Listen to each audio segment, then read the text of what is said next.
Very good evening to all of students. कैसे आप सभी लोग? उम्मीद करता हूँ आप सभी लोग अच्छे होंगे, टॉपिक्स आपको अच्छे समझ आ रहे होंगे। और एक हमारे व्यूअर हैं जिन्होंने कमेंट किया कि मैं इस वीडियो के लिए रात में 1 बजे तक जागूंगा, और उनकी बात एकदम सही हो गई। अभी जब मैं इस वीडियो को रिकॉर्ड कर रहा हूँ तो ठीक 12:15 हो चुका है। मेरा पूरा प्रयास रहेगा कि मैं इसको जल्द से जल्द अपलोड कर दूँ, लेकिन समय की कमी के कारण ये सब थोड़ा सा हुआ। फिलहाल कोई बात नहीं, मन को उदास नहीं करेंगे। क्लास 5th के लिए इस वीडियो को मैं रिकॉर्ड कर रहा हूँ। क्लास 11th और 12th के लिए भी स्पेशल रिकमेंडेशन आ रही है, लेकिन मेरे लिए पॉसिबल नहीं हो पाएगा। मैं बार बार आपको बोल रहा हूँ कि मैं कहीं बाहर हूँ और मैं जैसे जैसे चीज़ों को मैनेज कर पा रहा हूँ।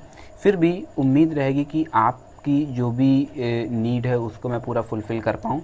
इसके अलावा आप एक चीज़ याद रखेंगे कि मैंने काफ़ी क्वेश्चन पेपर, मतलब ये 7th मॉक टेस्ट जा रहा है, आप सारे के सारे मॉक टेस्ट को एक बार देखें, और प्लस जो इस साल के मैंने वीडियोस अपलोड किए हुए हैं सारे वीडियोस आप अच्छे से वॉच करें। आपको क्वेश्चंस मिलेंगे। क्वेश्चंस का मतलब 2 कॉपी तो नहीं कॉपी पेस्ट होगा, लेकिन हाँ आपको कंसेप्ट पूरा क्लियर कट समझ आएगा। यहाँ पर भी कुछ चीज़ें शेयर कर रहा हूँ जो कि क्लॉक से संबंधित होगा, टाइम से संबंधित होगा, कैलेंडर से रिलेटेड होगा। ये सारी चीज़ें आप अगर जानना चाहें तो आप सेपरेट वीडियोस उनके प्रिपेयर किए हुए हैं। अपना एक्सपीरियंस शेयर करेंगे मेरे साथ, ये बहुत ज़रूरी है। आप लोग अपना एक्सपीरियंस कम ही शेयर कर रहे हैं ताकि प्रॉपर चैनल पर सभी लोगों को पता चल पाए कि पेपर का पैटर्न क्या है, किस तरह से चीज़ें आ रही हैं। इसके अलावा कुछ लोग बार बार मुझसे शेड्यूल पूछ रहे हैं कि सर किस क्लास का किस दिन है, तो इसके लिए मैं बार बार बोल रहा हूँ, मैंने पूरा एक सेपरेट वीडियो उसके लिए बना रखा है। आप चेक कर सकते हैं कि आपका शेड्यूल के अकॉर्डिंग किस दिन आपका एग्ज़ाम पड़ रहा है। बगैर कुछ लेट किए चलिए शुरू करते हैं। पहला क्वेश्चन अपने सामने रहा, इफ़ x माइनस 0.4 अपॉन, यहाँ से आ जाता है 1.8 इक्वल 1.8, क्रॉस मल्टीप्लाई हम लोग कराते हैं, देन 0.4 इक्वल्स टू 1.8 स्क्वायर। आपको याद होगा एक वीडियो मैंने अपलोड किया था जिसमें आपको सारे स्क्वायर याद कराए थे। Then this is known as 3.24, then x equal 3.24 plus का पॉइंट 0.4, 3.24, और इसमें हमने जब 0.40 ऐड किया then we get the 3.64। Then which option is correct? Option D is correct. फिर बढ़ते हैं नेक्स्ट क्वेश्चन की तरफ। क्वेश्चन नंबर 2 अपने सामने ये रहा। बोला है इफ़ यू हैव 140 रुपीज़, 140 रुपये हमारे पास हैं। बोला find out how many money will be left and after buying 6 lemon, 6 lemon, 8 Apple, ठीक है, और 2 orange. If the price of 1 lemon, अच्छा 1 लेमन का प्राइस आपको दे रहा है 2 रुपये है। तो अगर 1 लेमन का प्राइस 2 रुपये है तो कितने लेमन है हमारे पास? 6 लेमन्स हैं। देन 6 लेमन्स बोथ साइड किससे मल्टीप्लाई करा दिया है?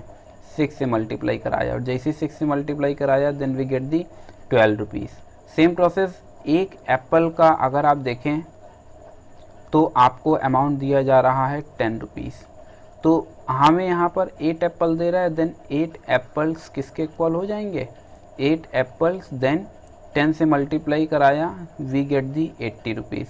सेम प्रोसेस अगर हम 2 ऑरेंज की बात करते हैं तो 2 ऑरेंज का मतलब क्या हो जाता है? 1 ऑरेंज की कीमत 5 रुपीज़ है तो 2 ऑरेंज की कीमत 10 रुपीज़।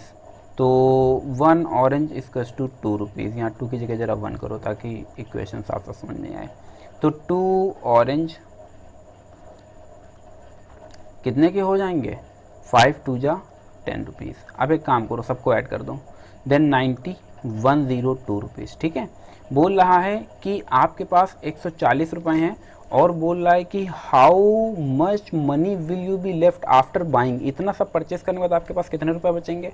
140 में से 102 हमने माइनस कर दिया, then we get the 38। Then which option is correct? Option C is correct. फिर हम लोग बढ़ते हैं नेक्स्ट क्वेश्चन की तरफ। नेक्स्ट क्वेश्चन अपने सामने ये रहा, a shopkeeper sell 4/7 part of an article at a profit rate 14 and remaining part of at the loss of 7%. If the total profit is this, total cost price CP पूछ रहा है। क्या पूछ रहा है? CP। तो हमने मान लिया लेट जो हमारे पास CP है वो कितना रुपए है? 100 रुपीज़ है, ठीक है। 2 पार्ट में है। बोला है a shopkeeper sells 4/7 part of an article at the profit of 14%। तो एट द प्रॉफिट ऑफ 14% का मतलब ये हुआ कि सेल कर रहा है 4/7 पार्ट ऑफ एन आर्टिकल। 4/7 का मतलब ये हुआ कि 100 का 4/7 जनरेट करो, तो कितना बना देता है 400/7। और अगर 4/7 की है तो बच कितना जाता है, 1 से 4/7 को माइनस किया, देन वी गेट दी 3/7।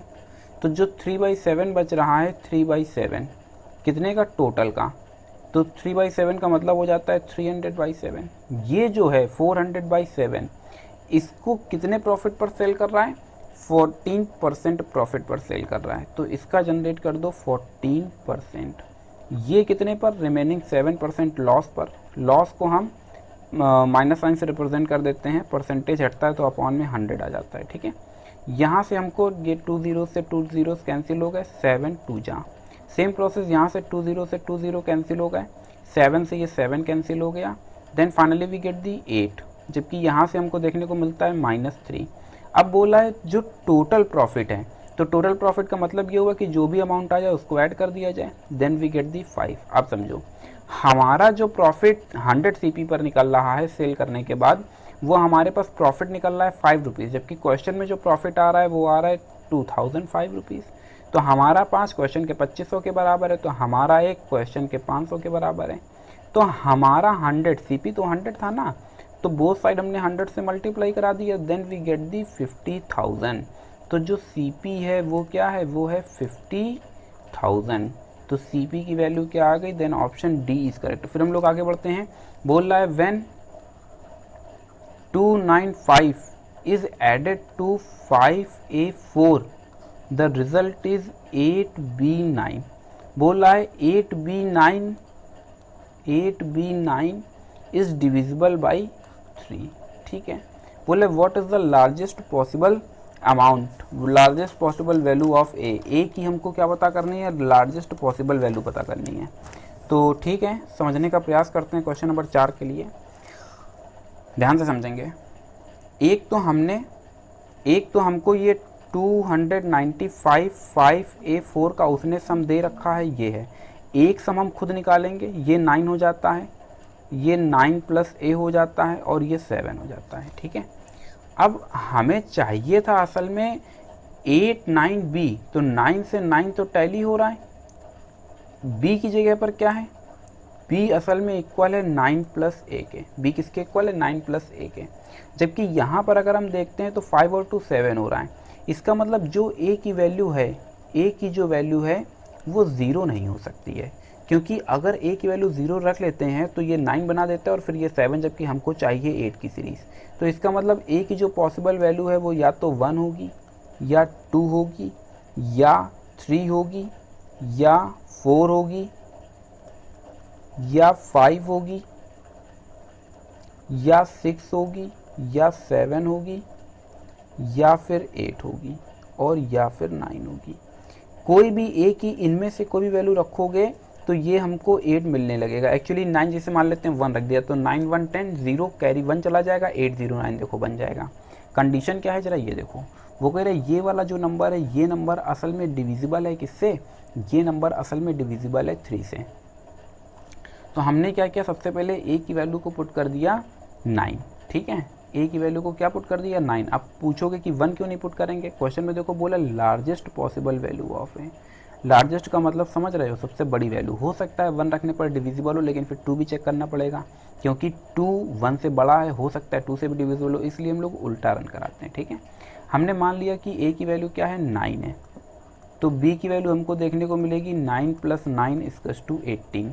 अब अगर A की वैल्यू हम यहाँ पर 9 रख रहे हैं, ध्यान से समझना, अगर A की वैल्यू को हमने यहाँ पर 9 रखा, then this is known as 9 + 9 9। अगर हम इसको ऐड कर देते हैं तो 9 अपनी 9 9 18 8 8 8 9। क्या ये नंबर 3 से डिविजिबल है, तो देख लेते हैं। जो भी नंबर 3 से डिविजिबल होता है उनका सम भी असल में 3 से डिविजिबल होता है।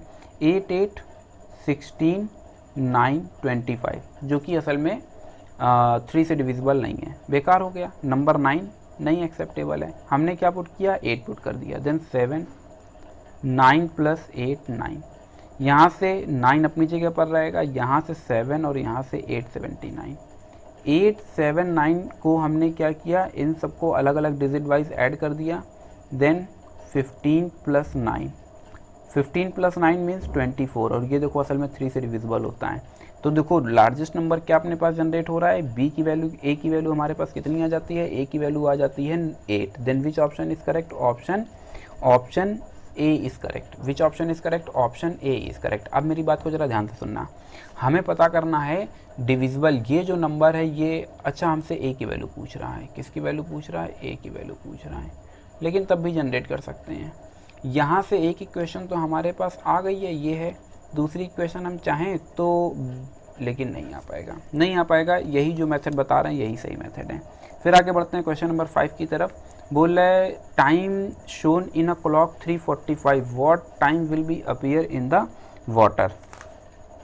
दो चीज़ें याद रखेंगे, फॉर वाटर इमेज, क्या कहा, for water image of clock, ठीक है। इस बात को अच्छी तरीके से याद कर लेना, ये इम्पोर्टेंट आर्टिकल है, ठीक है। क्लॉक से संबंधित अगर आपको इमेज वाटर में दिखाए तभी आर्टिकल काम करेगा। इमेज कई तरह की होती हैं, कई बार तुमको मिरर इमेज भी बोलेगा टाइम का। मिरर इमेज के लिए कंसेप्ट अलग है, वाटर इमेज के लिए मैं ये कंसेप्ट आपको बता रहा हूँ। इफ़, क्या बताया, इफ़ मिनट गिवन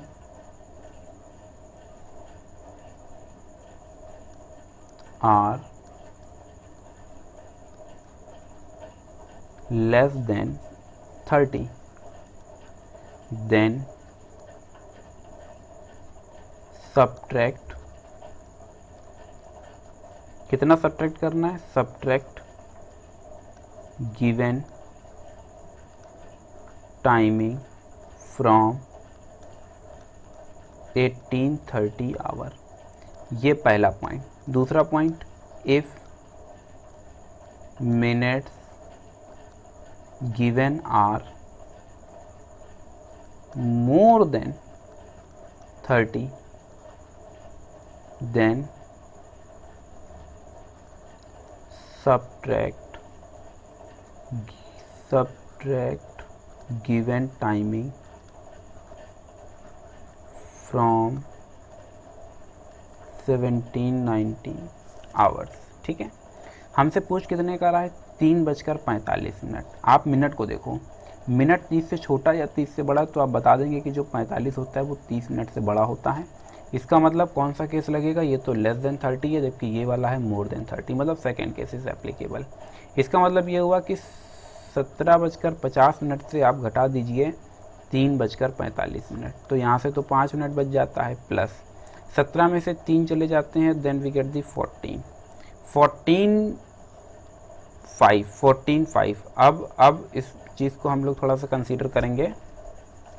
अरे यार ये 50 नहीं, ये तो 90 है, 17 90, यहाँ से 90 से माइनस करो, और जब 90 से हमने माइनस किया देन वी गेट दी 55। कितना मिल जाता है, 55 मिल जाता है। 55 अगर हम देखते हैं तो ऑप्शन 45 मिलेगा। क्या ही हो रहा है भाई, लगता है नींद ज़्यादा आ रही है मुझे। 17:90 से हमने माइनस किया 3:45। 90 में से 45 चले जाते हैं तो 45 बचता है, यहाँ से बच जाता है 14। अगर आप देखें तो 45 मिनट किस में है, इस ऑप्शन में है, मतलब ऑप्शन ए इज़ करेक्ट। दूसरी बात, ये 12 के बाद घड़ी में असल में 1 बजता है, क्योंकि जो हमारी घड़ी है वो मॉड्यूलो 13 पर डिफाइन है। सेम प्रोसेस से अगर मॉड्यूलो 25 पर डिफाइन होगी तो 12 के बाद 13 भी बचता है। जैसे कि अगर आप जाएंगे और आप देखेंगे तो कई बार जो डिजिटल वॉच होती है उसमें 13 बजते हुए दिखाता है, तो 13 का मतलब 1 हो गया और 14 का मतलब 2 हो गया। तो इसका मतलब अगर वो बोल रहा है 14:45 तो मतलब 2:45, तो 2:45 मतलब ऑप्शन ए इज़ करेक्ट। फिर हम लोग आगे बढ़ते हैं। बोला P and Q are 2 positive integer such that PQ equals to 96। इस टाइप का एक क्वेश्चन शायद कल क्लास 4th स्टैंडर्ड में मैंने रखा हुआ था।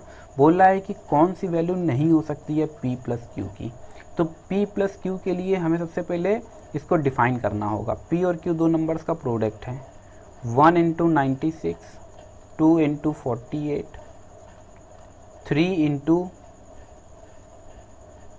32, 4 × 5 से डिविजिबल नहीं होगा, 6 से हो जाएगा, 6 इंटू 7 से डिविजिबल नहीं होगा, 8 से हो जाएगा, फिर 9 से डिविजिबल नहीं होगा, 10 से डिविजिबल नहीं होगा, 11 से डिविजिबल नहीं होगा और 12 से डिविजिबल होगा, तो फिर यही नंबर्स रिवर्स होकर के चलने लगेंगे। मतलब 12 इंटू 8, कुछ खास फ़र्क नहीं पड़ेगा, कुछ भी खास फ़र्क नहीं पड़ेगा, ठीक है। 24 इंटू 4, 32 इंटू 3, 48 इंटू 2। ये फिलहाल मुद्दे वाली बात सुनो, चाहे हम ये नंबर लें चाहे ये नंबर लें, ठीक है। बोला है p प्लस क्यू निकालो। अगर हम कंपेयर कराते हैं तो p की वैल्यू कितनी आ गई 96 और q की वैल्यू क्या आ गई 1। और p प्लस क्यू की अगर हम चर्चा करें तो ये बना देता है 97। सेम प्रोसेस से अगर हम दूसरे वाले से देखें तो p प्लस क्यू बना देता है 48 प्लस 2 मतलब 50। फिर 30 p प्लस क्यू की वैल्यू क्या बना देता है 32 प्लस 3 मतलब 35, क्या बना देता है 35। फिर यहाँ से p प्लस क्यू की वैल्यू बना देता है 28। फिर यहाँ से p प्लस क्यू की वैल्यू बना देता है 22। फिर यहाँ से p प्लस क्यू की वैल्यू बना देता है 20, ठीक है। अब अगर वो पूछ रहा है कि कौन सी वैल्यू नहीं हो सकती है, 97 हमारे ऑप्शन में है, मतलब ये हो सकती है। मतलब वो बोला है नहीं हो सकती, तो मतलब ये ऑप्शन नहीं सही जाएगा। 22 देखो यहाँ पर दिख रहा है, मतलब 22 भी नहीं हो सकता है, ये सब में आ जाएगा। 21 कोई नहीं दिख रहा है, 20 देखो यहाँ पर भी हमें देखने को मिल रहा है, तो 20 मतलब ये भी नहीं हो सकता है। Then which option is correct, option C is correct. मैं उम्मीद करता हूँ कि आपको कंसेप्ट समझ आ गया होगा। फिर हम लोग आगे बढ़ते हैं, बोला है find the value of this expression. तो यहाँ से हमने लिया 6/5 प्लस 17/9 इंटू 18/51। इस तरीके की कैलकुलेशन के लिए आप याद रखेंगे BODMAS। S मतलब सब्ट्रैक्शन, A मतलब एडिशन मतलब ये घटाना, ये जोड़ना, M मतलब मल्टीप्लिकेशन मतलब गुणा, D मतलब डिवाइड्स मतलब ये डिवीज़न, फिर O मतलब ऑफ और B मतलब ब्रैकेट्स, ठीक है। ये इसी क्रम में LHS टू RHS बढ़ते हैं। अब अगर हम इस एक्सप्रेशन में देखें तो हमें दो सिंबल देखने को मिल रहे हैं, एक एडिशन दूसरा मल्टीप्लिकेशन। पहले कौन सा आ रहा है, पहले मल्टीप्लाई आ रहा है, बाद में एडिशन आ रहा है। तो इन दोनों को जोड़ेंगे बाद में, पहले इन दोनों का मल्टीप्लाई कराएंगे। देन 9 2 जा 17 3 जा, वी गेट दी 6/5 प्लस 2/3 15, 5 3 जा, देन वी गेट दी 18 3 5 जा 28/15। 15 से हमने डिवाइड कराया 28 को, 28 15 1 जा 15, then we get the 13, 1:13/15, 1:13/15 means option B is correct, 1:13/15। फिर हम लोग आगे बढ़ते हैं, बोला an orange cost rate this while an apple cost this, Rishi bought 8 orange and 15 apple, what is the total price that Rishi has to pay for the fruits, ठीक है। तो क्वेश्चन नंबर 8 की तरफ हम लोग फिर बढ़ते हैं, देखते हैं कि क्या हो सकता है भाई। क्वेश्चन नंबर 8 में हमसे एक ऑरेंज का जो कॉस्ट है और 1 ऑरेंज कितना रुपए, 7 रुपये 90 पैसे। तो यहाँ से 8 ऑरेंज 8 से मल्टीप्लाई करा दिया, 7.90 इंटू 8। और जब हमने मल्टीप्लाई कराया, अरे यार 8 है, जब हमने मल्टीप्लाई करा तो मल्टीप्लाई कराने के बाद आपको देखने को मिलेगा 63.2। सेम प्रोसेस 1 एप्पल जो है वो किसके इक्वल होगा, वो होगा 16 रुपीज़ 20 पैसा। कितने एप्पल परचेस किए, 15 एप्पल्स हमने परचेस किए हैं, 16.20 पैसा इंटू 15 मल्टीप्लाई करा दिया। तो मल्टीप्लिकेशन के बाद हमको कितना देखने को मिलता है, 243। कितना, 243। कितना अमाउंट उसको पे करना है, तो टोटल अमाउंट के लिए हमें क्या करना होगा, नेट अमाउंट। टोटल अमाउंट कितना पे करना होगा, 63.2 प्लस 243 ऐड कर दिया, then we get the 360.2, 306.2, then option A is correct. फिर हम लोग आगे बढ़ते हैं क्वेश्चन नंबर 9 की तरफ। पूछ रहा है x cube upon y cube upon x square minus x y plus y square, ये किसकी वैल्यू है, 6/1। A cube plus b cube का मतलब है a plus b a square minus a b plus b square whole upon x square minus x y plus y square 6/1। ये cancel, यहाँ से आपको देखने को मिलता है x plus Y equals to 6, ये हो जाती है इक्वेशन 1। सेम प्रोसेस से X square minus Y square upon X plus Y की वैल्यू है 4/1, तो इसको हम लिख सकते हैं x minus Y X plus Y whole upon X plus Y equals to 4, cancel out. x minus Y की वैल्यू 4, ये इक्वेशन 2। इक्वेशन 1 प्लस इक्वेशन 2 दोनों को ऐड किया, then we get the 2x equal 10, then x equal 5। x की value कितनी आ गई है, 5 आ गई है। अब इस x की वैल्यू को उठाया और उठा करके हमने कहाँ रख दिया, इन इक्वेशन 1। तो यहाँ से y की वैल्यू हमें क्या देखने को मिल जाती है, 1। x की वैल्यू कितनी है, 5, y की वैल्यू कितनी है, 1। हमसे क्या पूछ रहा है, we have to find out the ratio of 2x upon 5y, 2 into what is the value of x, 5, 5 into what is the value of y, cancel out, then we get the 2/1। which option is correct, option B is correct। which option is correct, option B is correct, 2:1। फिर हम लोग आगे बढ़ते हैं question number 10 की तरफ। Question number 10 में कहा जा रहा है the selling price of goods which cost rate 12 and were sold at the loss of 10%। ठीक है, हमने मान लिया कि जो CP है वो 100 है। ठीक है, तो बोल रहा है selling price of a good which cost 12 rupees. ये जो CP 100 ले रहा है, एक्चुअली यहाँ पर देखो तो कॉस्ट प्राइस वो आपको दे रहा है, तो CP जब 12 रुपये दे दिया गया तो 100 लेने की ज़रूरत नहीं है। CP अब मानने की भी ज़रूरत नहीं है, CP तो खुद ही 12 रुपये दिया गया है। अब कह रहा है 12 रुपये जो CP है उसमें लॉस परसेंटेज दे रहा है, 10% का लॉस है, तो लॉस परसेंटेज भी उसने दे दिया 12%। अरे भाई फॉर्मूला भी तो जानते हैं, loss percentage equals to loss upon CP into 100। Loss क्या होता है, अरे जब CP ज़्यादा हो और SP कम हो। जैसे मान लेते हैं आपने 10 रुपये की कोई चीज़ खरीदी, मतलब CP 10 हो गया, और 8 रुपये की बेच दी, तो 2 रुपये का घाटा हुआ ना, मतलब लॉस हो गया। तो जब CP बड़ा होता है, SP छोटा होता है, उसी को हम लोग किस नाम से जानते हैं, लॉस के नाम से जानते हैं। लॉस परसेंटेज, ये क्या है, लॉस परसेंटेज। अब लॉस परसेंटेज हमको कितना दे दिया गया है, 10। CP की वैल्यू हमको कितनी दे दी गई है, 12। SP हमको पता करना है, 12 इंटू 100। 1 0 से 1 0 ये कैंसिल हो गया, 2 5 जा 2 6 जा। यहाँ से अगर हम देखते हैं, then we get the 6/5 equals to 12 minus SP। ठीक है, यहाँ से SP की वैल्यू आ जाती है 12 माइनस 6/5। अरे 60 माइनस 6/5 54/5। डिवाइड क्यों नहीं करा देते हैं, हाँ खूब बात समझ आती है। अरे अरे अरे 4 नहीं 8 आएगा, अब तो डिवाइड करा के दिखाना ही पड़ेगा। 5 1 जा 5 4, तो एक 0 लगेगा, और एक्चुअली 10 5 जा 50 होता है, तो आप सीधे भी रख सकते हैं 10 5 जा 50। तो 4 बच गया, फिर डेसिमल लगाया, 0 बच गया, 5 8 जा 40, 10.8। विच option is correct, option A is correct. फिर हम लोग बढ़ते हैं आगे। Rahul has just gotten a new job.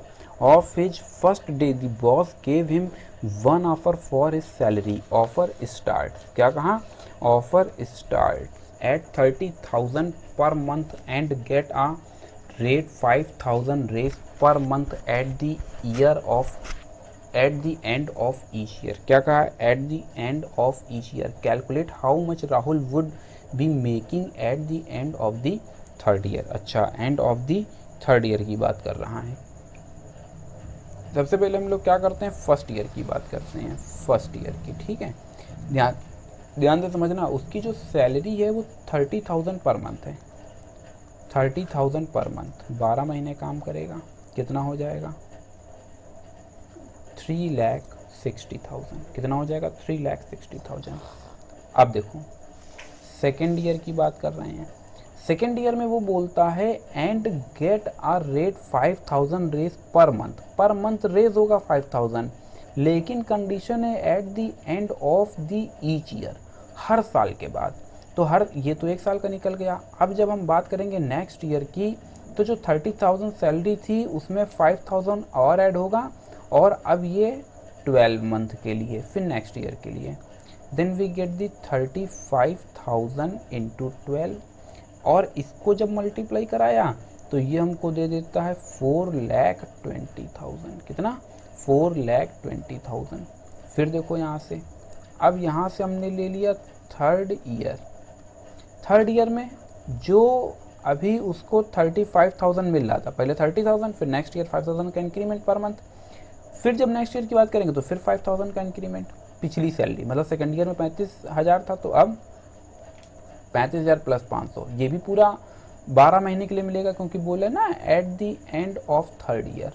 तो यहाँ से बना देता है 40,000, देन 4,80,000, कितना 4,80,000। अब कुल मिलाकर के हमसे पूछ रहा है कि टोटल अर्निंग, तो नेट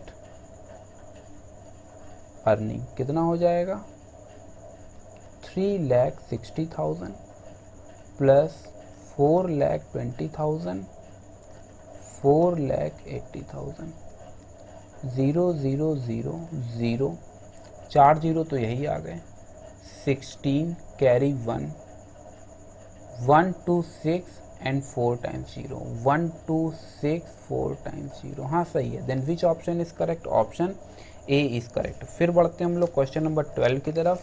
बोला है a man divides his property to so that his wife share to his सन।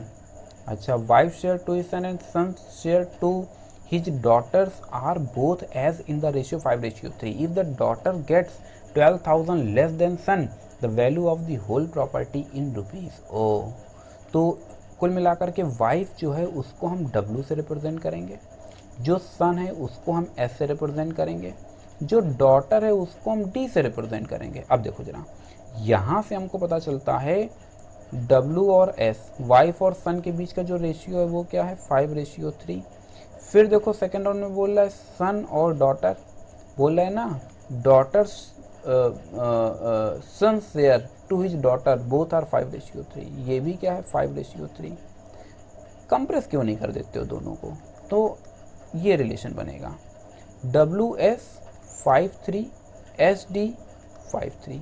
अब अगर हम देखते हैं तो ये S कॉमन है, तो न्यूमेरिकली भी कॉमन होना चाहिए, इसके लिए 5 से इस 5 का मल्टीप्लाई यहाँ, इस 3 का मल्टीप्लाई यहाँ।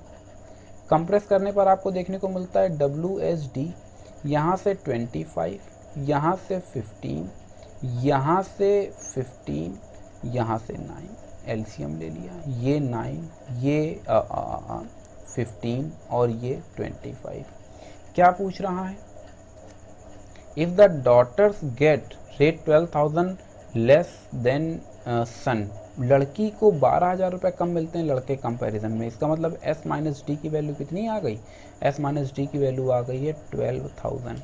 एक S माइनस डी ये आया और एक रेशियो हम देखो यहाँ से जनरेट किए बैठे हैं S और D का, इसका मतलब S 15 minus 9 equals to 12,000, 15 9 then 6 equals to 12,000, then 1 equals to 2,000। एक किसके बराबर है 2,000 के। बोला नेट वर्थ बताइए, नेट वर्थ का मतलब जो इन सब का रेशियो है, तो whole worth, whole property 25 plus 15 plus 9, then we get the 49। हमारा एक 2,000 के बराबर है, तो बोथ साइड 49 से करा दिया multiply, then we get the हमारा 49 क्वेश्चन के 98,000 के इक्वल है, 98,000, ऑप्शन बी इज करेक्ट। फिर हम लोग आगे बढ़ते हैं।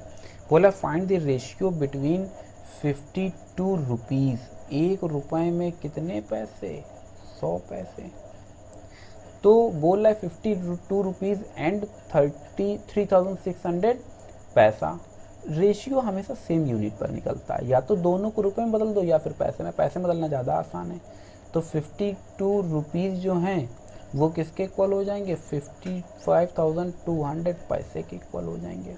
अब दोनों पैसा आ गया, देन रेशियो 3600, 2 जीरो से 2 जीरो कैंसिल होगा, 56 यहाँ से मुझे लगता है 4 से डिविजिबल है, 4 9 जा, 4 1 जा, 4 3 जा, 13:9। Which option is correct, option B is correct. फिर हम लोग आगे बढ़ते हैं। बोला 3 friends go to the farmers market, Suraj spend this. Suraj जो है कितना स्पेंड कर रहा है, 213.35। सूरज ने कितना स्पेंड किया, 213.35।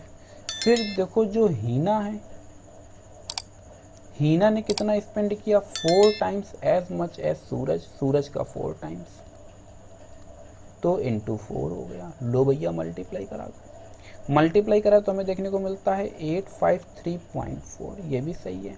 फिर बोलता है दिया स्पेंड 47.50 मोर देन हिना।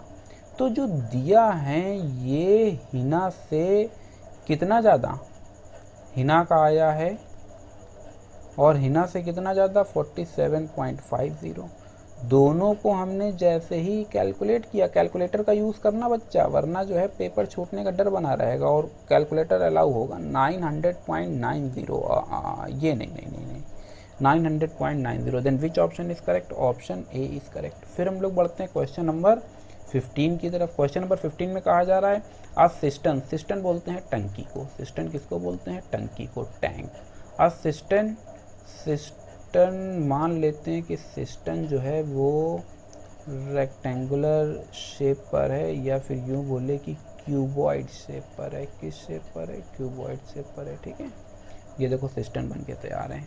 बोल रहा है कि जो 8 मीटर लॉन्ग है, ये 8 मीटर है। फिर बोल रहा है 5 मीटर चौड़ा है। फिर बोल रहा है 2.25 मीटर ये डेप्थ है।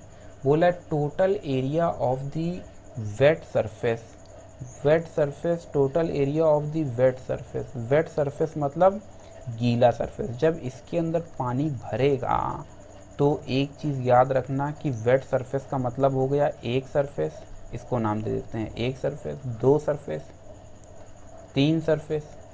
ये वाला जो सरफेस है, ये वाला, इसकी बात कर रहे हैं, ये सरफेस, ये जाता है चौथा सरफेस, ये जाता है चौथा सरफेस। और एक जो नीचे वाला होगा, ये तो फ्रंट वाला 1 नंबर जो वो फ्रंट वाला है, और एक जो नीचे वाला है ये है 5th सरफेस।